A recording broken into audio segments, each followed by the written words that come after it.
go ahead. All right. Good evening, everybody. We are going to continue on in our really brief look into Jesus' steps to the cross and resurrection that we're doing over 3 weeks. Last week, we did Luke 9, and we sort of looked at Jesus talking about his death. He did it twice, trying to get his disciples to realize what's really going to happen in the next little bit of time. That was like 6 months out, and now we're zooming right in. We're zooming into the end. And at the last verse we read in Luke 9 was where Jesus resolutely set his eyes on Jerusalem and knew that his time was drawing near. So everything between there, Jesus does a lot more traveling and teaching, but we're gonna zoom in now tonight primarily on his betrayal, his death, and we're gonna leave you hanging so that everyone wants to come back for more next time. All right, that's perfect, actually. So yeah, everybody's gonna get a chance to read tonight, and we have a lot of reading, but it's gonna be okay. We'll get through it. We did most of Romans a few weeks ago, so this will seem quick compared to that. So this is very historical, right? What you're gonna hear is a historical account, and so we are gonna read it all in one setting, so you get the full picture of what Luke is trying to tell us. Does anybody know anything about Luke? As we're reading the book of Luke, did anyone find anything out about Luke? Does anybody know anything? Luke is the writer. So does anybody know anything about who he was? He was a doctor. Yeah. He was, so when he writes about things, he writes in a certain style. You can sort of tell he's a doctor. When he talks about the wounds that different people, he goes into a little more detail about wounds and such. He's also very much more of a historical writer than some of the others, right? And he would have been writing this a little bit later than Matthew and Mark, so he would have known what they would have said. What else did Luke go on to do? Who was he known to associate with later? Does anybody know? Yes, with Paul, right? He spent a lot of time with Paul. He was with Paul when almost no one else was left. He had Luke and very few others for a while, especially when in Rome. So Luke did all of the research, all of the investigation of everybody who saw all of these things and wrote them down very categorically and worked on this for a long time. He wrote a book. He did a research and then wrote this book, right? And by talking to eyewitnesses, we know that this is as credible a source as we have. That's very important because everything that's going to start to happen does not make a lot of sense otherwise. It could sound like a tale, right? And some people want it to just be a tale, something that is a great story but could never have happened. So it's very important that lots of people witness this and that there's credibility to it, okay? All right, let's open with a word of prayer. Heavenly Father, we thank you for your word. We submit to it now, and as it's going to be read, I pray that it would be a blessing to all those who hear it, God. And as we look at this passage, these next two passages are the greatest things that have ever happened, God, for us.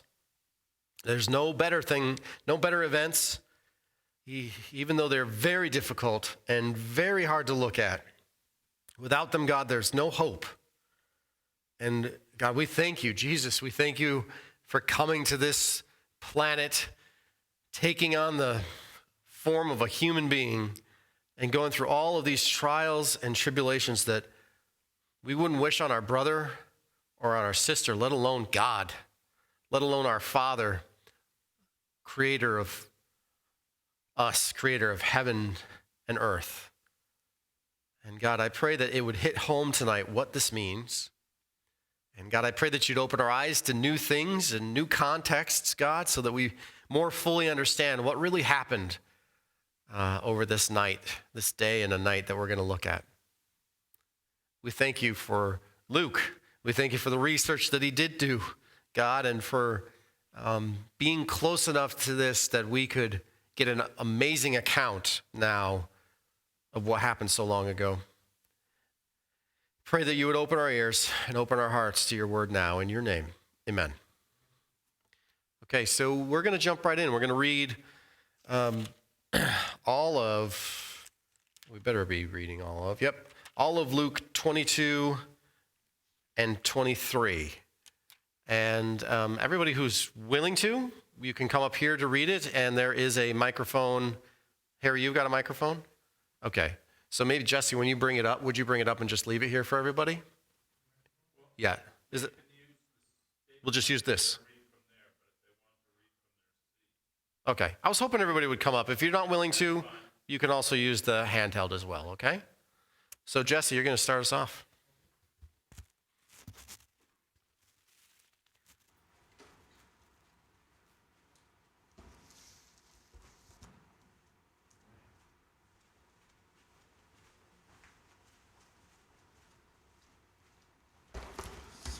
Luke chapter 22, beginning of verse 1. It says, Now the feast of unleavened bread drew nigh, which is called the Passover.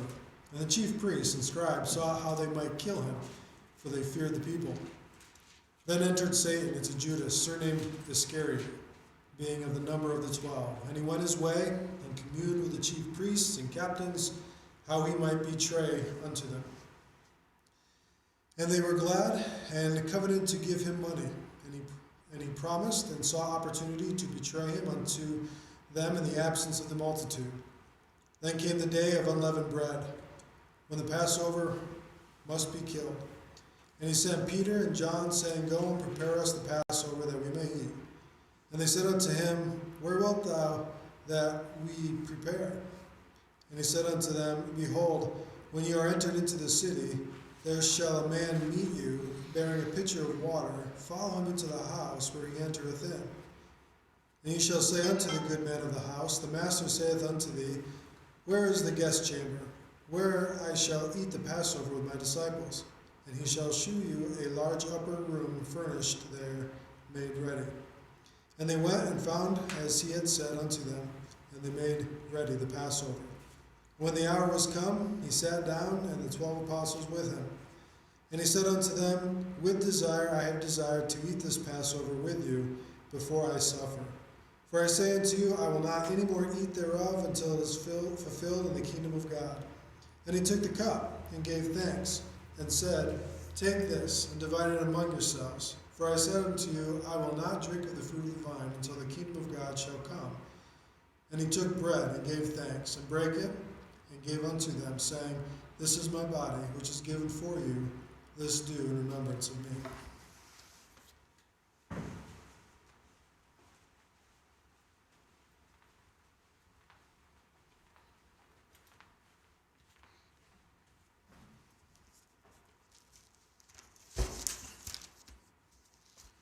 Starting at verse 20.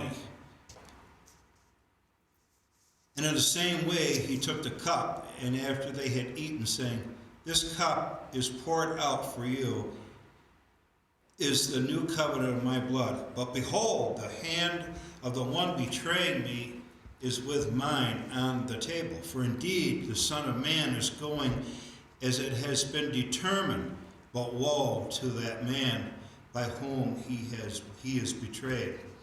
And they began to discuss among themselves which one of them it might be who was going to do this. And there arose also a dispute among them as to which one of them was regarded to be the greatest.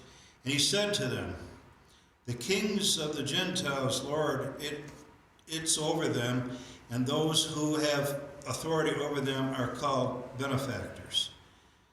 But it is not this way with you, but the one who is the greatest among you must become like the youngest, and the leader like the servant. For who is greater, the one who reclines at the table, or the one who serves? It is not the one who reclines at the is it not the one who reclines at the table? But I am among you as the one who serves.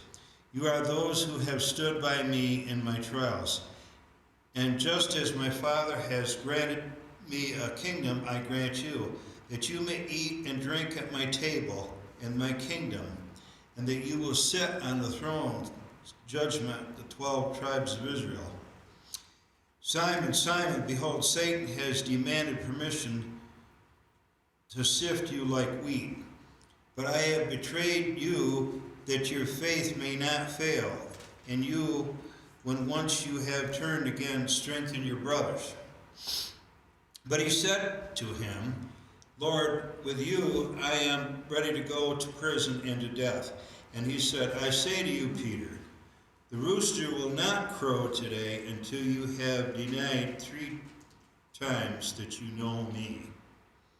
And he said to them, when I sent you out without money, belt and bag and sandals, you did not lack anything, did you? They said, no, nothing. And he said to them, but now whoever has the money belt is to take it all. Likewise also the bag, and whoever has no sword is to sell his coat and buy one. For I will tell you that this which has written must be fulfilled in me. And he was numbered with transgressors, for that which refers to me as its fulfillment. They said, Lord, look, here are 2 swords. And he said to them, it is enough.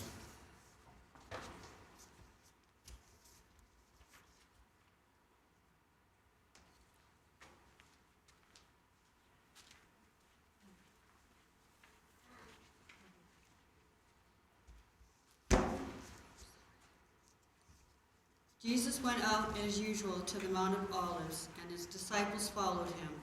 On reaching the place, he said to them, pray that you will not fall into temptation.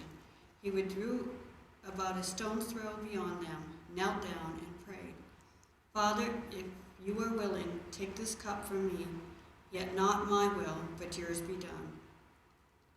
An angel from heaven appeared to him and strengthened him. And being in anguish, he prayed more earnestly, and his sweat was like drops of blood falling to the ground. When he rose from prayer and went back to the disciples, he found them asleep, exhausted from sorrow. Why are you sleeping? He asked them. Get up and pray, so that you will not fall into temptation. While he was still speaking, a crowd came up, and the man who was called Judas, one of the 12, was leading them. He approached Jesus to kiss him, but Jesus asked him, Judas, are you betraying the Son of Man with a kiss? When Jesus' followers saw what was going to happen, they said, Lord, should we strike with our swords? And one of them struck the servant of the high priest, cutting off his right ear. But Jesus answered, no more of this, and he touched the man's ear and healed him. Then Jesus said to the chief priests, the officers of the temple guard, and the elders who had come for him, am I leading a rebellion that you have come with swords and clubs? Every day I was with you in the temple courts, and you did not lay a hand on me.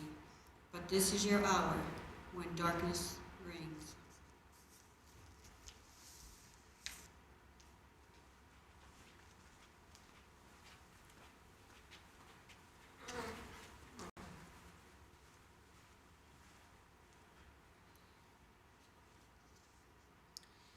Then they seized him and led him away, bringing him into the high priest's house. And Peter was following at a distance. And when they had kindled a fire in the middle of the courtyard and sat down together, Peter sat down among them.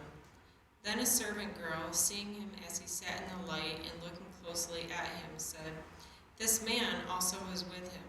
But he denied it, saying, Woman, I do not know him.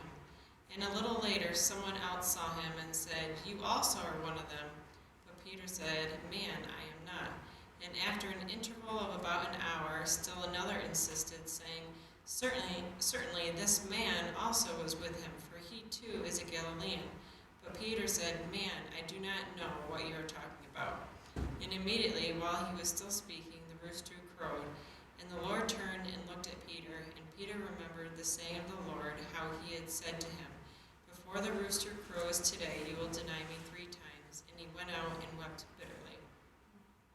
Now the men who were holding Jesus in custody were mocking him as they beat him. They also blindfolded him and kept asking him, "Prophecy, who is it that struck you?" And they said many other things against him, blaspheming him. When day came, the assembly of the elders of the people gathered together, both chief priests and scribes, and they led him away to their council, and they said, "If you are the Christ, tell us." But he said to them, "If I tell you, you will not believe, and if I ask you, you will not answer. But from now on, the Son of Man shall be seated at the right hand of the power of God." So they all said, "Are you the Son of God then?" And he said to them, "You say that I am." Then they said, "What further testimony do we need? We have heard it ourselves from his own lips."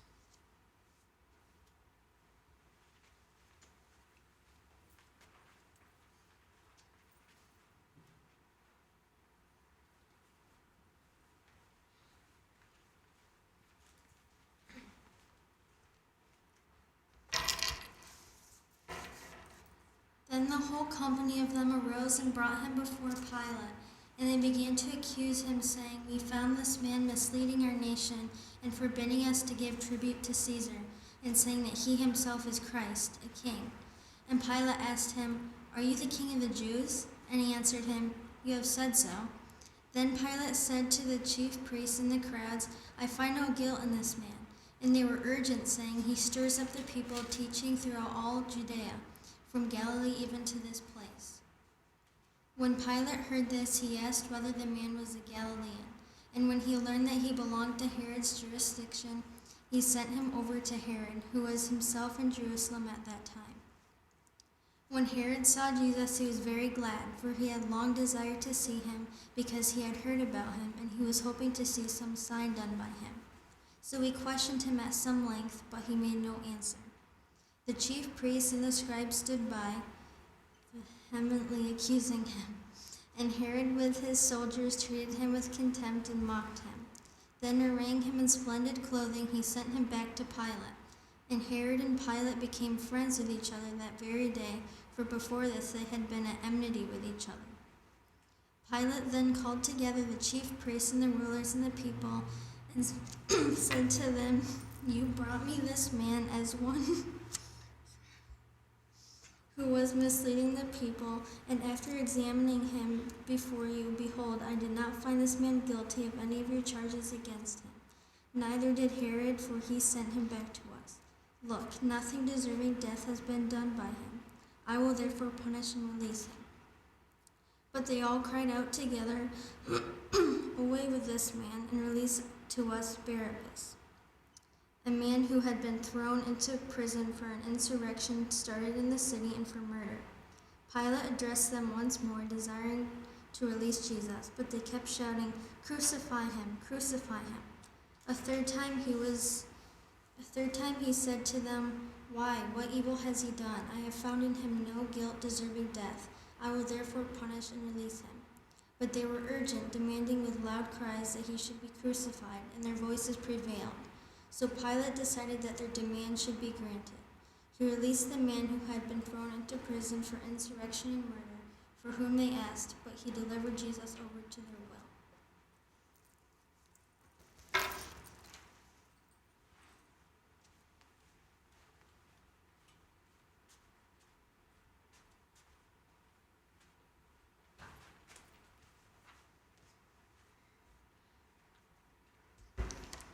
And as they led him away, they laid hold upon one Simon, a Cyrenian, coming out of the country, and on him they laid the cross, that he might bear after Jesus. And there followed him a great company of people and of women, which also bewailed and lamented him. But Jesus, turning unto them, said, "Daughters of Jerusalem, weep not for me, but weep for yourselves and for your children. For behold, the days are coming, in the which they shall say, Blessed are the barren, and the wombs that never bare, and the paps which never gave suck. Then shall they begin to say to the mountains, Fall on us, and to the hills cover us. For if they do these things in a green tree, what shall be done to the dry?" And there were also 2 others, malefactors, led with him, to be put to death. And when they were come to the place which is called Calvary, they crucified him, and the malefactors, one on the right hand, and the other on the left. Then Jesus said, Father, forgive them, for they do not know what they do. And they parted his raiment and cast lots. And the people stood beholding, and the rulers also with them derided him, saying, He saved others, let him save himself, if he be Christ, the chosen of God. And the soldiers also mocked him, coming to him and offering him vinegar, and saying, If thou be the king of the Jews, save thyself. And a superscription also was written over him in letters of Greek, in Latin, and Hebrew. This is the King of the Jews. And one of the malefactors which were hanged railed on him, saying, If thou be Christ, save thyself and us. But the other answering rebuked him, saying, Dost not thou fear God, seeing thou art in the same condemnation? And we indeed justly, for we receive the due reward for our deeds. But this man hath done nothing amiss. And he said unto Jesus, Lord, remember me when thou comest into thy kingdom. And Jesus said unto them, Verily I say unto thee, today shalt thou be with me in paradise.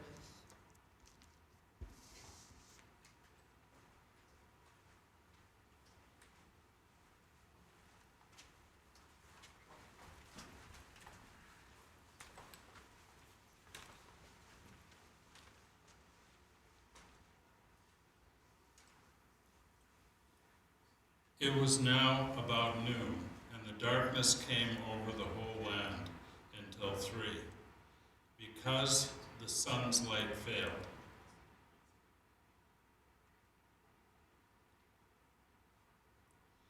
The curtain of the sanctuary was split down the middle, and Jesus called out with a loud voice, Father, into your hands I entrust my spirit. Saying this, he breathed his last. When the centurion saw what happened, he began to glorify God, saying, This man really was righteous.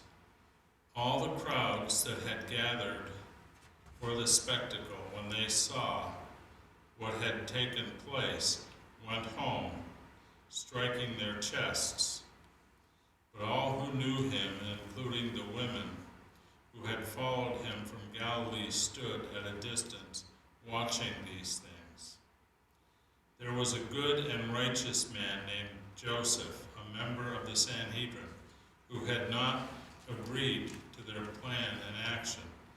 He was from Arimathea, a Judean town, and was looking forward to the kingdom of God. He approached Pilate and asked for Jesus' body. Taking it down, he wrapped it in fine linen and placed it in a tomb cut into the rock, where no one had ever been placed. It was the preparation day, and the Sabbath was about to begin. The women who had come with him from Galilee followed along and observed the tomb and how his body was placed. Did you want me to read 56 as well? Yes, please. Okay. Then they returned and prepared spices and perfumes, and they rested on the Sabbath according to the commandment.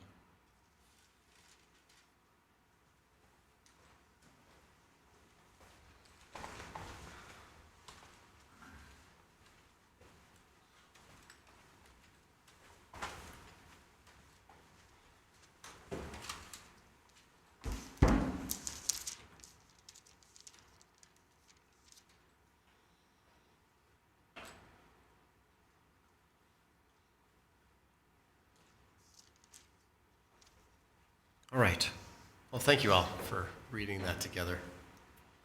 It's pretty powerful to hear it like that, isn't it? To follow Jesus on those last steps. Now, obviously, I'm not going to get through everything tonight. I'm just going to get through as much as possible. But you just heard it, right? You heard the complete story. You don't need me to. We could leave right now. You don't need me to add anything to it. This is a very clear thing that happened to Jesus. I'm just going to try to bring some of these things out there maybe missed, or we're going to cross-reference some of the other Gospels tonight too. All right, we start off finding out that it's the Passover, right? As they're going to Jerusalem it's the Passover. Can anybody give me 3 sentences on what the Passover is? The festival of unleavened bread and the Passover. What is it? Today they celebrate the sins of the people being passed over. Not dealt with, but passed over. Right. So it all started back in the land of Egypt. When an angel of God came and slaughtered the firstborn males, and he passed over those who spread the blood on their what are things, headers or Doorposts. doorposts. Yep. Frame of the door. Right. So the Passover was significant to the Jewish people. They were all really commanded at that time to go to Jerusalem, or at least to make a sacrifice during the Passover. Anybody know what they would sacrifice? Yep. A lamb. So we have this festival of the unleavened bread and Passover that go kind of together. Unleavened bread is sort of was a signifying of how quickly they had to leave Egypt. Right? They got up and left. They didn't leaven the bread. There's more to it than that, but that's the essence, and they go together. The timing of these things go together. And we have the Passover lamb. And obviously that is significant that Christ is about to come to Jerusalem and be a sacrifice, a permanent sacrifice instead of the lambs. Right? Let's get that right out of the way. We have Old Covenant, New Covenant about to show themselves, and one is perfect and one was imperfect. One required every year a lot of lambs. There's estimates that in a 3-hour period, they would sacrifice more than 500,000 lambs.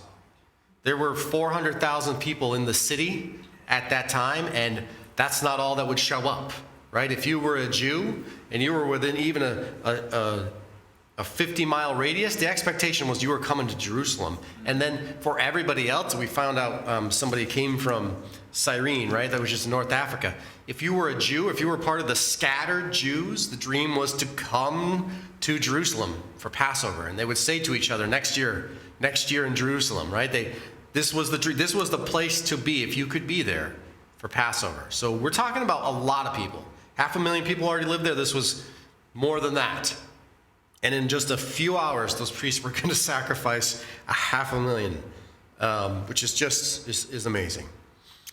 So keep that in your mind, right? The framework is already set. We've got the old way, the Jewish sort of, I need a lamb to cover my sins. And Jesus is about to take care of it. Jesus is about to show them a new way. It's very important. He didn't come on a different time. It was prophesied. Everything's going to line up perfectly from here on out with everything that was prophesied about Jesus.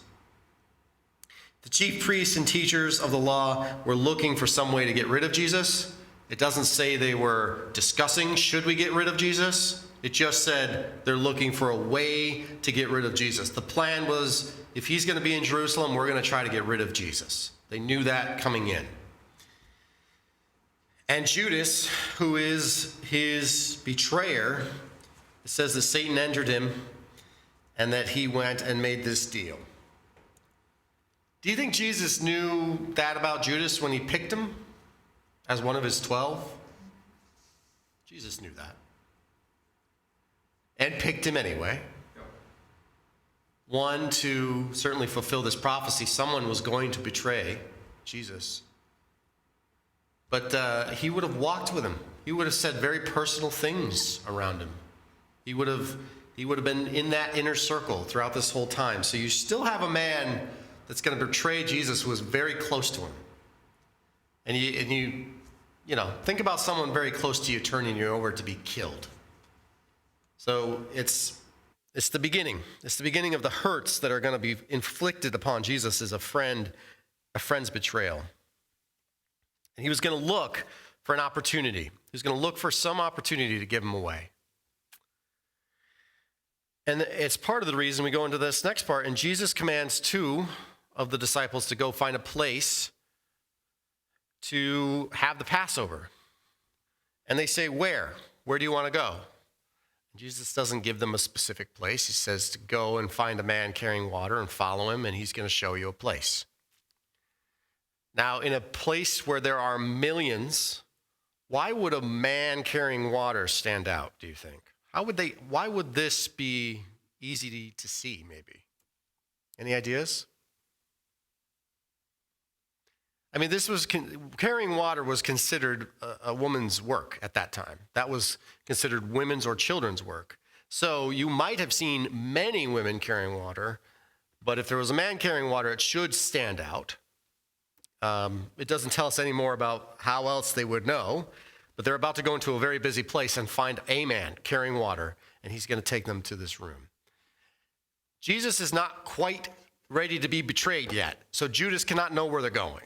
That's part of it, right? Judas, he's proving to them that he is all sufficient, all knowing, everything he's proving again to them that he is God. He's also saying, I don't need Judas knowing where we're going yet. I have a couple more things to do. All right? So they're going to go and find it. It takes a while to prepare Passover.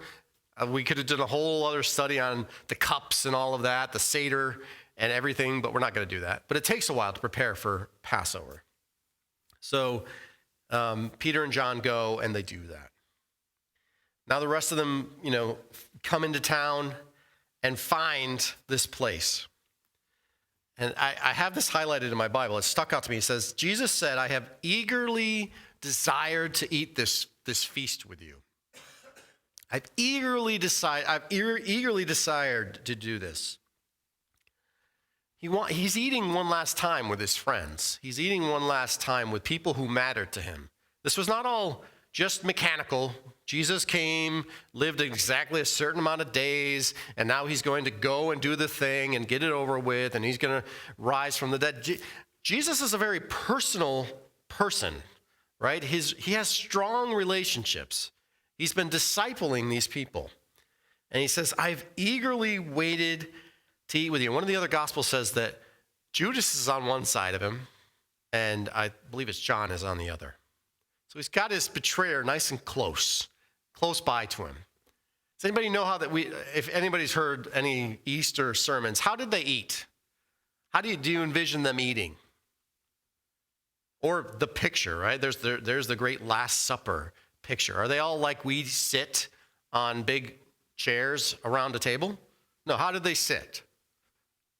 They leisure, right? It's sort of like they laid, or they put themselves up on their right shoulder, sort of, so that their left hand was free to eat and drink, and you were very close to the person next to you as well.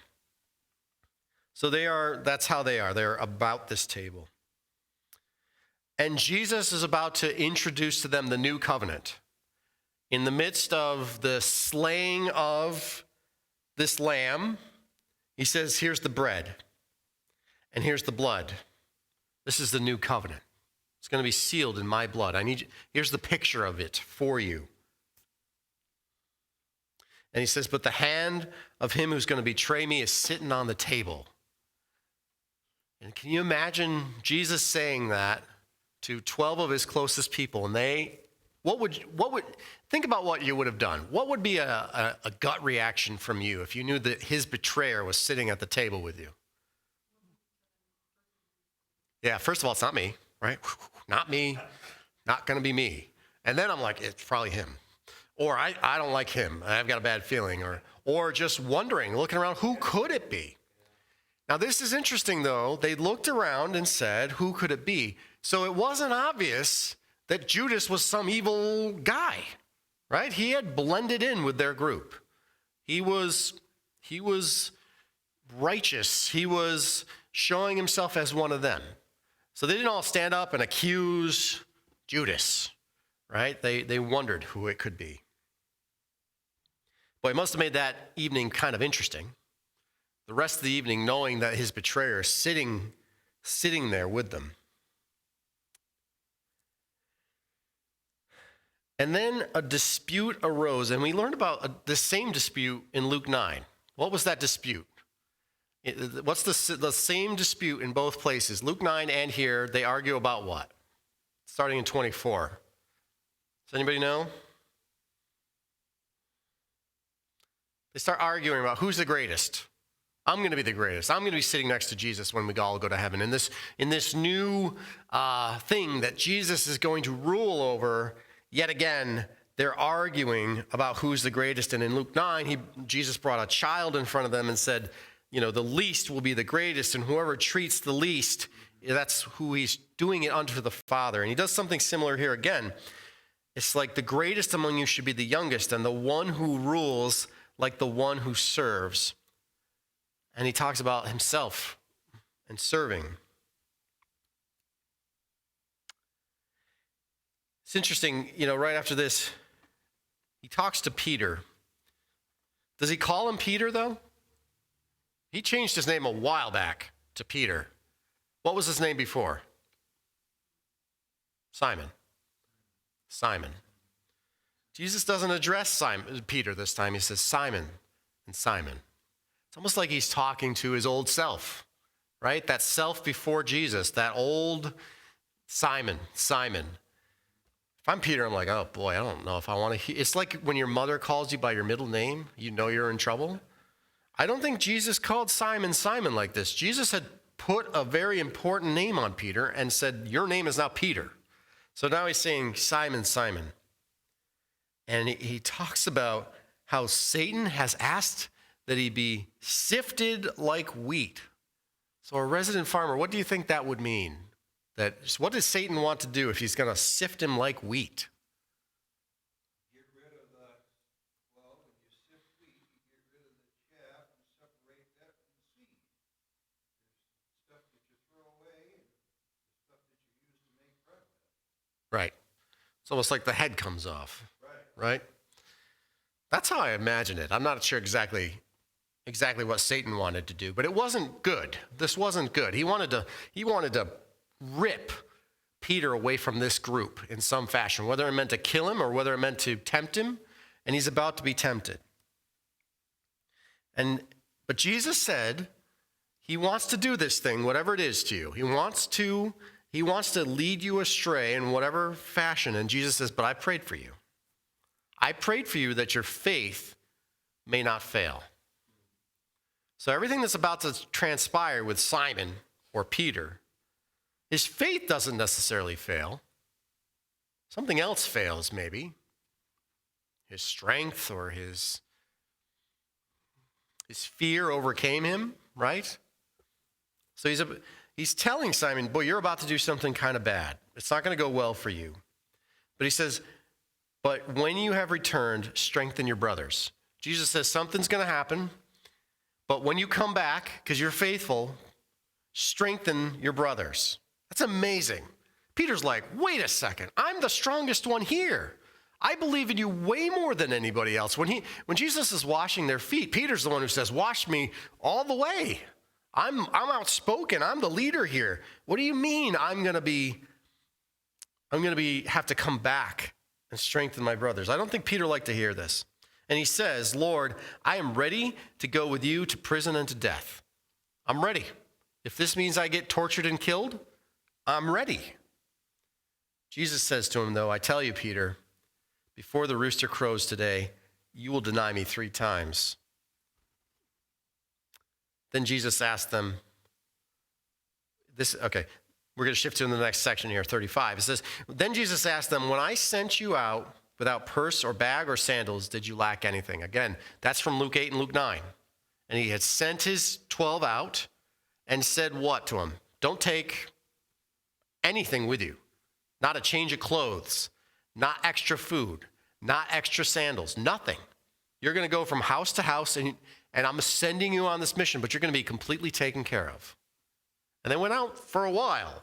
Can you imagine saying, I'm going to go out for a while to places that aren't my home, on foot, not driving there, take nothing, and I'm going to be completely taken care of.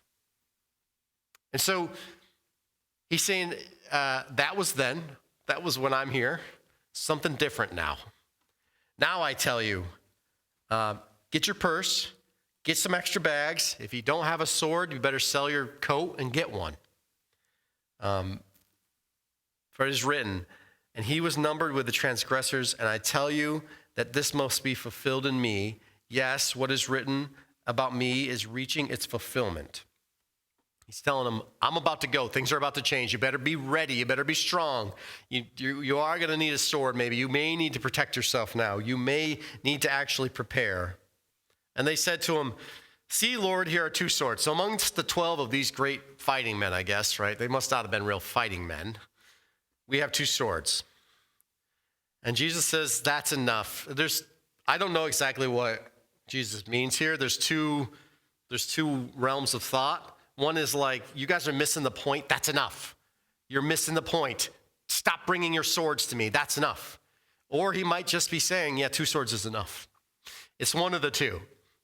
But either way, he's like, we're done with this conversation and we're moving on. Now, to me, the Mount of Olives is one of the most important things that Jesus has ever done for us. Because when he goes to the Mount of Olives, he understands what's about to happen to the point where he sweats blood. Right? We've talked about this, and it's no joke to sweat blood. And there is a condition, and I looked up the name of it now, I'm not going to remember it, where you're under such stress that the capillaries, the sort of blood that's toward the top, they break, and it gets into your sweat. Gets into your sweat ducts. So when you're sweating there's actual blood. So you may think you've been under some stress in your life, but likely you've never seen that, right? The stress of that, where blood is actually seeping out of him, it shows that Jesus knows, and he asks God, if there's any other way, let's do it that way. Not just because he's going to get mocked, not just because he's going to be beaten, not just because he's going to be crucified. The sins that you've committed, that I've committed, that everyone has ever committed, is about to be laid on him. And the weight of that is going to be great. And Jesus and the Father are going to have to let go of that eye contact that they've always had. Let go of that very intimate relationship, because God can't look on that sin. That's why this is personal. Your sin did put Jesus on that cross, right? There's a reason when, this is true of lots of them, but one of the films in which Jesus is put on the cross, the director he wanted his hand to be the one that's hammering the nails into Jesus, to put him there, right? So you don't see who's hammering him, but the director said, it's going to be my hands that do that, right? Because there is this thing, our sin is what gets him there. And his sacrifice is the only thing that can get us through this. All right. Jesus comes back out and we found that in Luke 9 too, right? Something awesome was happening and everybody was sleeping. Again, he says, you better get up so you don't fall into temptation. You need to start praying. You better get up because things are about to start happening pretty much. While they were still speaking, a crowd comes up. Judas kisses him on the cheek, or however they greeted each other then. It's becoming very clear that Judas is the betrayer. And Jesus says, are you going to betray the Son of Man with a kiss? His followers are realizing it. Takes them a second maybe, and they say, Jesus, is now the time. It's now the time. Are we supposed to fight off the Sanhedrin with our swords and their guards? And one of them, again, one of those mighty men, and it's Peter, cuts off one of the guards' ears. You think he was aiming for his ear? Probably not. He was trying to hit him in the head with a sword. This mighty man of valor couldn't hit this guy in the head with a sword. Instead, slices the ear off. And Jesus says, no, this isn't it. This isn't the time. And the last real healing miracle that Jesus does during his ministry is to put that ear back on. One of the guards who's going to mock him, one of the guards who's going to help get him to the cross, he heals one of those. So now, this is kind of important, and I want you guys to see it. Jesus actually gets tried 6 times over the next 12 hours. So you have the Jewish people who are the Sanhedrin and the chief priests. They're going to try him. They're going to ask him questions. And did you know that a lot of our court system comes from how the Jews tried people? They had trials similar to what we have, and you were able to defend yourself, right? This wasn't just like Rome, where if somebody like Caesar says, I think he's guilty, and I cut his head off, right? So the Jews broke several of their own laws to try Jesus that night.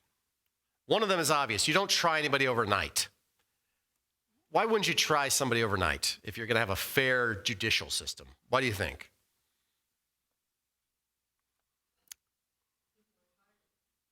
People are tired? Sure. And you're not getting a public hearing at that point. Not really. You're not getting your public day in court to defend yourself. They're doing it in the dark. They're doing it overnight. That's not supposed to happen. They have 16 or 17 laws. They break up like 8 of them to try Jesus. The high priest is not supposed to directly question. That's not how this court works. And that also occurs. And so,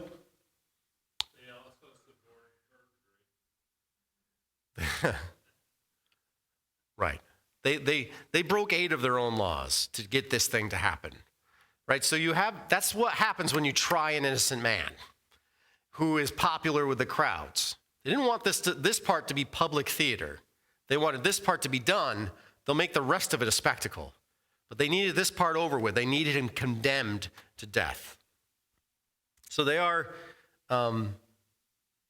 they take him to the house, right? This is another thing. You don't try at the home of the high priest, but that's where they do it, and they question him.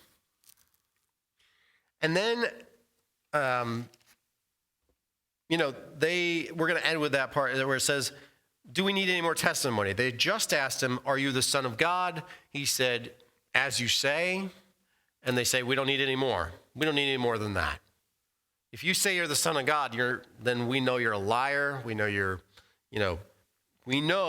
guilty because you are not the Son of God, is what they're saying to him.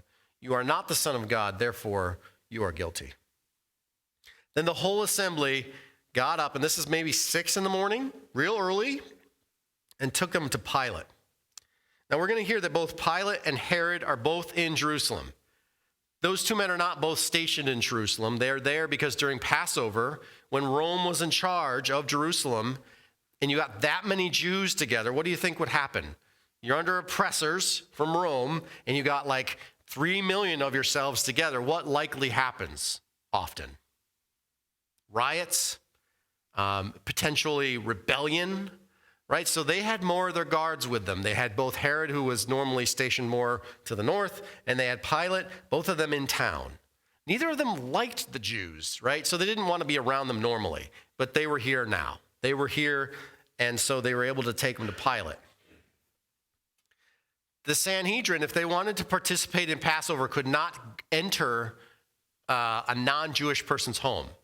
So first of all, they're waking Pilate up early in the morning, Pilate who is in charge around here, and they're saying, come out to us. Get your robes on and come out to us. Because we can't come in there. If we defile ourselves, we can't eat the Passover feast, and we want to eat the Passover feast later. So they would have called Pilate out. And Pilate says to Jesus, are you the king of the Jews? The text misses something here a little bit, but all 4 Gospels do the same thing about the word you. When it says, are you the king of the Jews? They're all in this emphasis. They're all in this tense of like something like this. He looks down as the ruling Rome and says something scoffing like, are you the king of the Jews? This guy in tattered clothing at this point. This guy who's probably got some blood on him from Gethsemane still. He hasn't changed his clothes. He looks like a peasant. He's not got any of his people coming and fighting for him. And he says, are you the king of the Jews? With this emphasis of, I don't get it. Not afraid of you. You look like junk. I'm the king of the Jews. I'm Pilate, thank you. I'm here. I'm the king of the Jews. Rome is king. And again, Jesus just replies, you have said so. But then Pilate announces to the chief priests and the crowd, I find no basis in your charge against him. And they do bring some charges against him. They say he stirs up the people of Judea by his teaching. He started in Galilee and has come all the way here. And I want you to get this for a second. Pilate, who has screwed up 2 other times, I'm not going to tell you about them. 2 other times he's gotten into these religious squabbles, because the Jews love a religious squabble, right?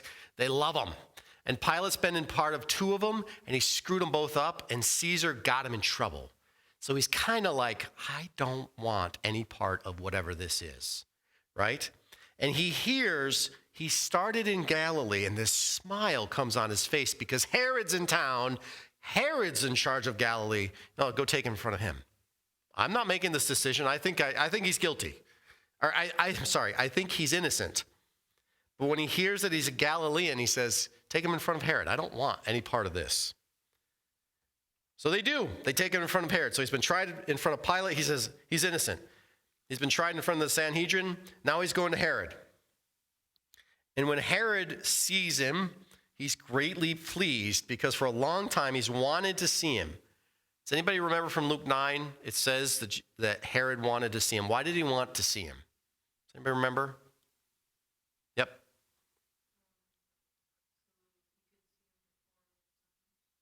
He wanted to see the show, the miracles. There's that and there's other aspect. Keith, do you know the other? There's 2 parts.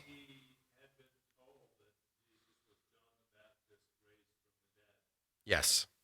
So there's these 2 things, and one again is said here. He wanted to see him do miracles. He got excited, like this is going to be cool.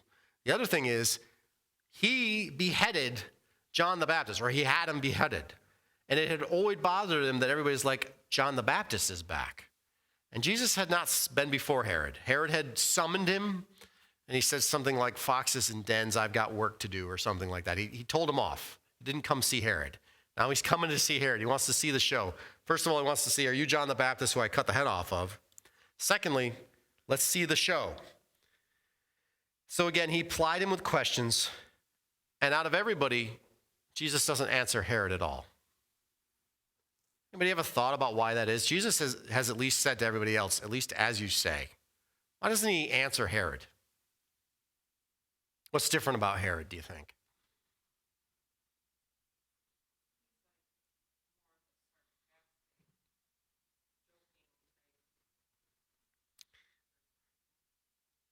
Yeah, he's throughout history, he's talked about like a schemer.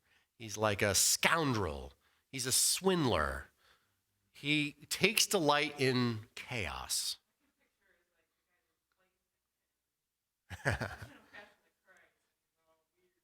Yeah. He's an interesting guy. And so, at this point, Jesus has said what he's going to say in front of all these people anyway.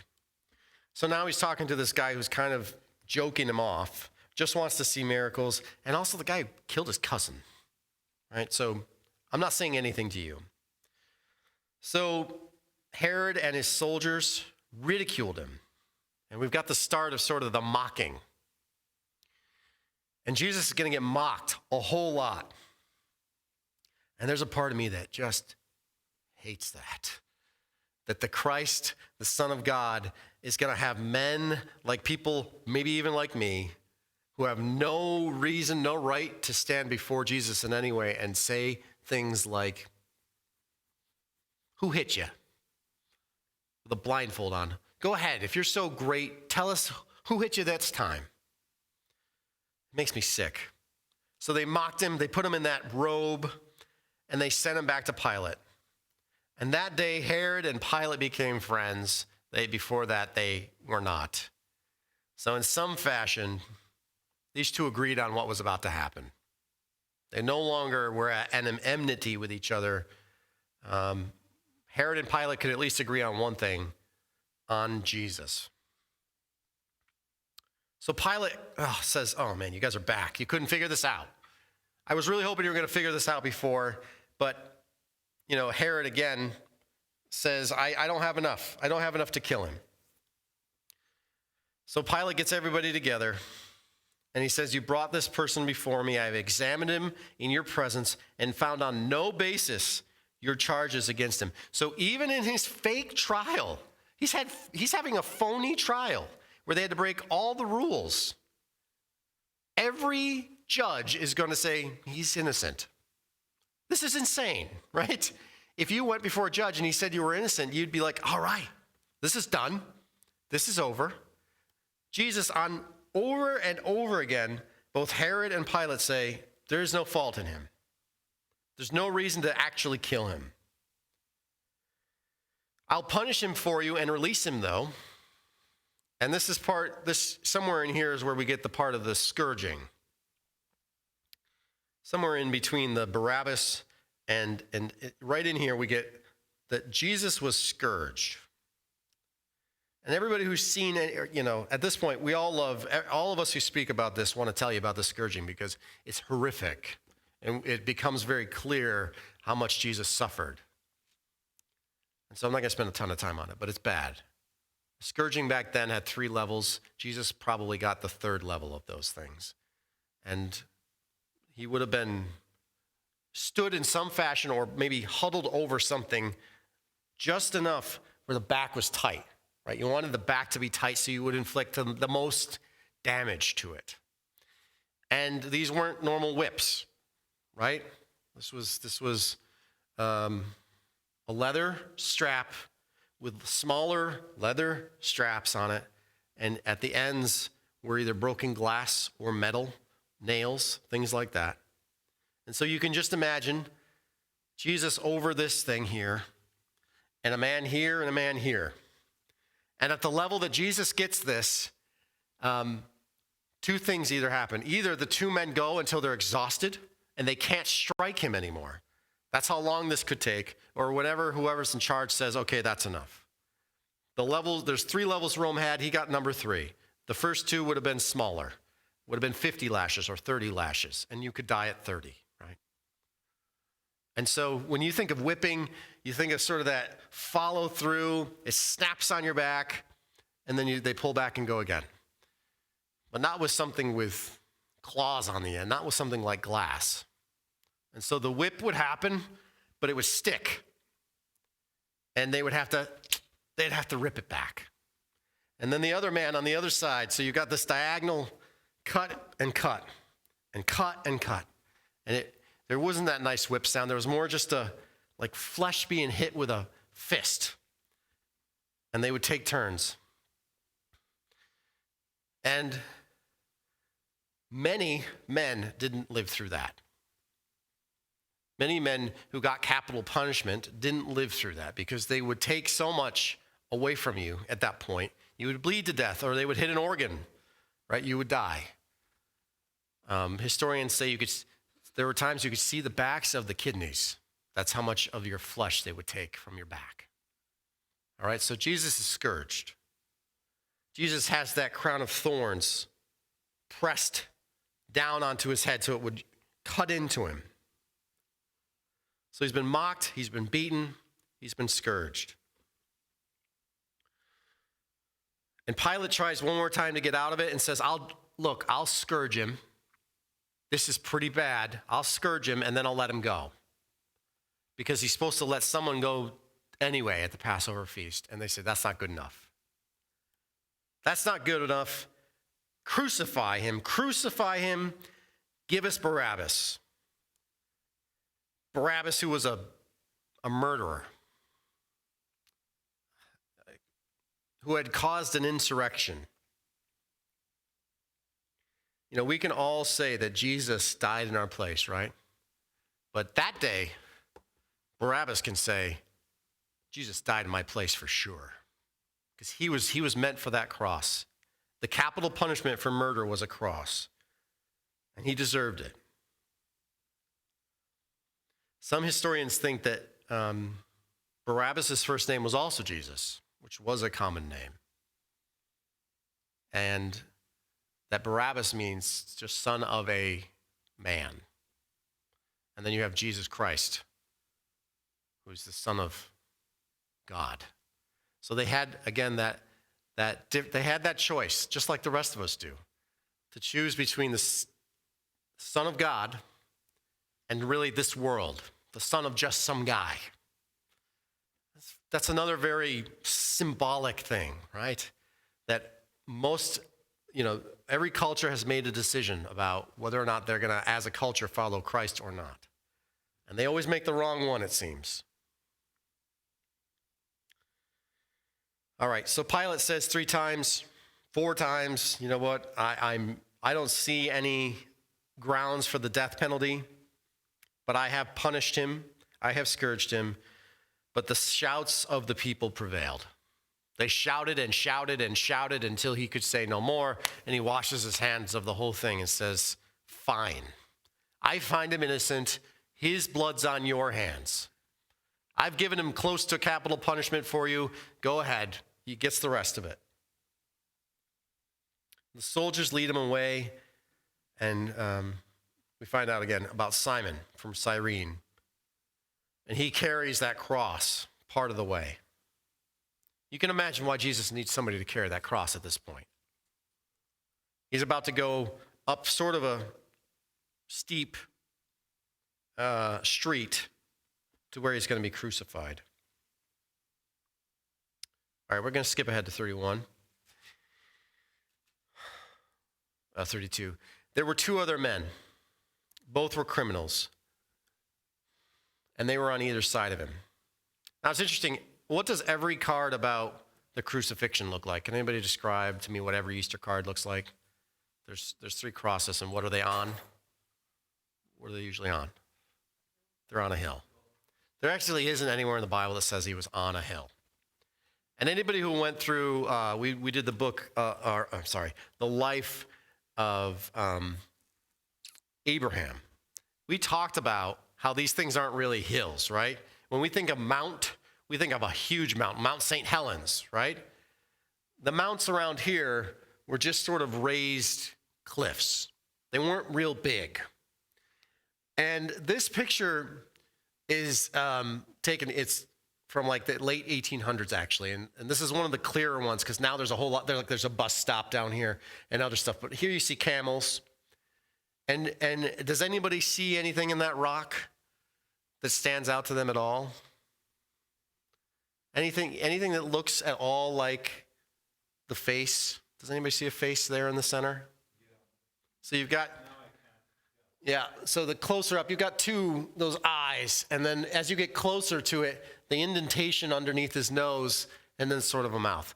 So this is potentially the place of the skull. This is north of the temple. So this is up toward the top of the hill, which again is likely where Abraham took Isaac, right? In the Old Testament, we have that picture of Abraham and Isaac at the top here.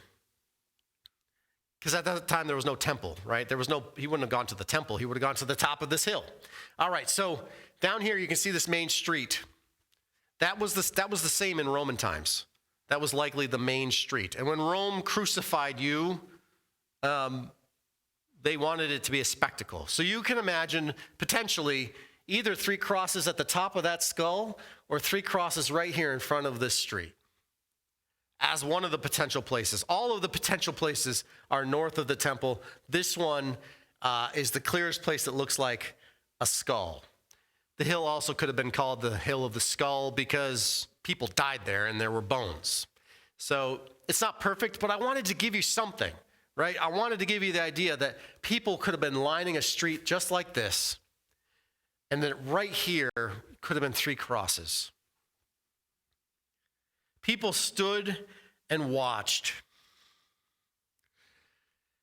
Jesus says, Father, forgive them. They don't know what they're doing. And they divided up his clothes by casting lots, again, which fulfills a prophecy. They mocked him again. They sneered at him again. They said, you've saved others, save yourself. If you are God's Messiah and the chosen one, come down from there. They mocked him. They offered him wine and vinegar. And there was a mocking sign. What does the mocking sign say?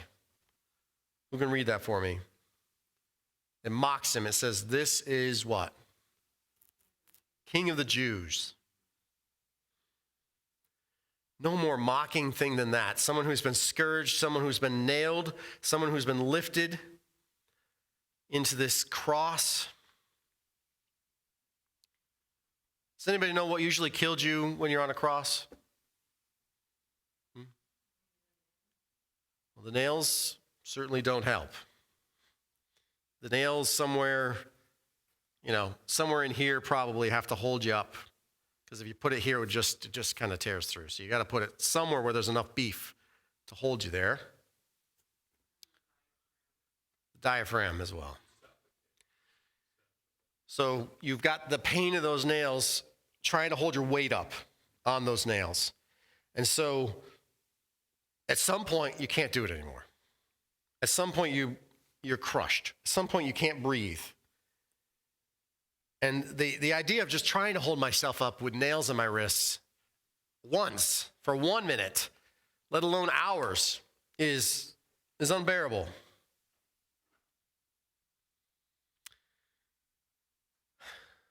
All right, we're going to keep going. We have the story here where the two of them, the two on the crosses, one mocks him and one says, "Oh man, you're missing what's going on. Look at what's happening right now. This is truly the Son of God." And Jesus says, "I'm going to see you in paradise," which is amazing. A witness of this, that Jesus saves even from the cross, looks over and says, "I'll see you in paradise." So now it says, it was about noon, and darkness came over the whole land until 3 in the afternoon, for the sun stopped shining. I think Keith's version said something, the light of the sun failed. This is not a common occurrence, right, where everything just goes dark for 3 hours, not even in an eclipse or something like that. The sun just stopped shining, and the curtain of the temple was torn in two. Okay, we're going to stop there for a second. Who knows how big the curtain of the temple might have been? Is it like one of these curtains? It was thick, and it was between them and the Holy of Holies, right? There was a place in the temple that common people could not enter in.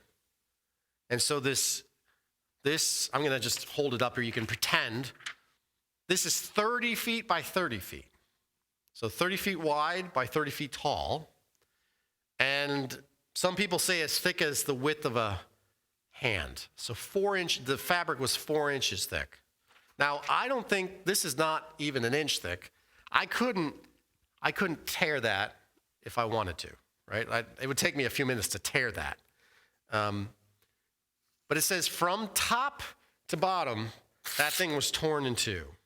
So what man could, from top to bottom, not from the bottom to the top, 30 feet in the air, tear that thing in two? Now this is a supernatural thing, right? This is the divider between us and the Holy of Holies being ripped, because Jesus has now given us a way in. There's a way in now that the lambs are no longer needed. They're no longer good enough anyway. We don't need it. And it's torn in two.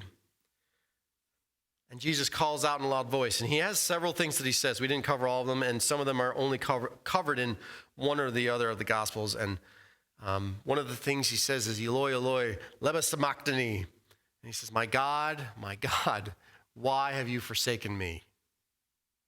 So he looks up into heaven with all of that sin and shame about to be put on him and says, "God's forsaken me." That's heart-wrenching. And he says, "Father, into your hands I commit my spirit." So he willingly still goes. And when he had said this, he breathed his last. And then there's a centurion seeing this that had happened and praised God and said, "Surely this was a righteous man." And then they take him away. And we have this man, Joseph, who is likely a secret follower of Jesus because the Sanhedrin had been planning to kill him. And he's the one who takes him and puts him in his own tomb, a fresh tomb. You should look up why that needed to be, but Jesus was laid in the body of a tomb that no one else had ever been in. And we'll finish here. The women who had come with Jesus from Galilee followed Joseph and saw the tomb and how his body was laid in it. So the women knew where he was. The women knew how he was laid in the tomb, and they went home to prepare spices and perfumes, but they rested on the Sabbath in obedience to the commandment. What were the spices and perfumes for? Does anybody know what you need those things for at death? So there's an embalming, potentially there's just the stench of death. With tombs, you didn't always stay forever in a tomb. Sometimes they were like a rental. You were in the tomb a little while, and then they were, sent out to the valley. We talked about the Kidron Valley, and when you see a picture of that, it's all just a cemetery upon a cemetery upon a cemetery. It's an ancient cemetery.